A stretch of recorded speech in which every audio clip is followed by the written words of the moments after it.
The Wolverine opens on July 26th here in the US, rated PG-13, 126 minutes, 2 hours and 6 minutes, directed by James Mangold, who directed Hugh Jackman and Liev Schreiber of X-Men Origins and Kate and Leopold, which came out about 12 years ago. I recently got the movie on DVD. It's like an extended director's cut or something, but just interested to see it. And before I get into my other notes here, I'm really looking forward to this movie. I like the look of it. And the story, everyone seems so enthusiastic about it, so excited to tell it. And they admitted that with Wolverine, the Origins movie, that Hugh Jackman said that it's almost like another X-Men movie because they had so many mutants in it, which is true. I mean, Stryker's team alone had several mutants. And it was just a lot to balance. It's an entertaining movie, but it's nothing epic.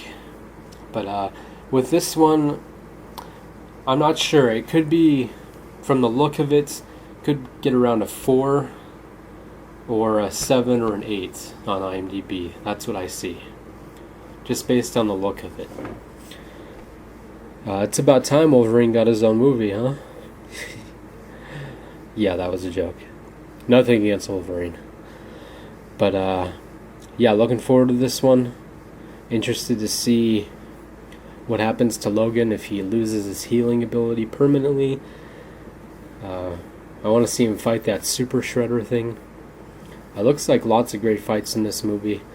Very good cinematography. The train sequence, I mean, I couldn't imagine shooting something like that. So props to Mangold. Looks like quite a challenge.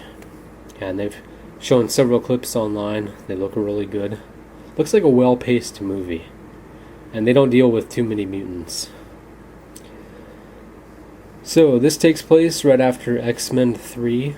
We find Logan haunted by Jean's death and the fact that he killed her. Jackman, Mangold, very proud of the movie, very excited about the story. The action sequences look amazing. Several fights. They got the train sequence, fighting the Super Shredder, fighting a bunch of ninjas. He fights that guy, you know, in the place he's staying or whatever, the big sword fight. Jackman says there's a teaser for Days of Future Past at the end of the movie. That's very exciting. So maybe stay after the credits.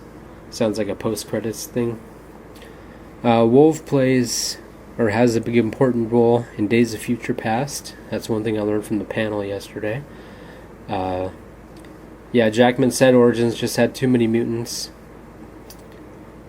This is the first X-Men movie to be released in IMAX and 3D. Darren Aronofsky was set to direct, but the long shoot overseas and the studio not approving his R-rated script, the reasons he left the project.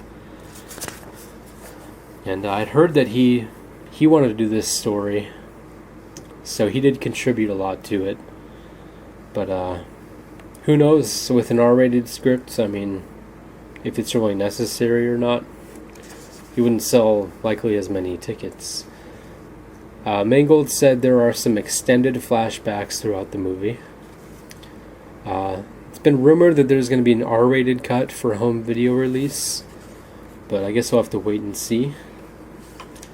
Anyways, those are my notes for the Wolverine. It's hard to say how this movie's going to do. The buzz about it is pretty mixed.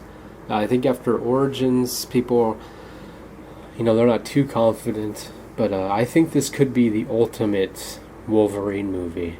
And hopefully it ties into Days of Future Past, you know, with the timeline and all that. I can't say too much. We'll have to wait and see where Logan ends up in the end.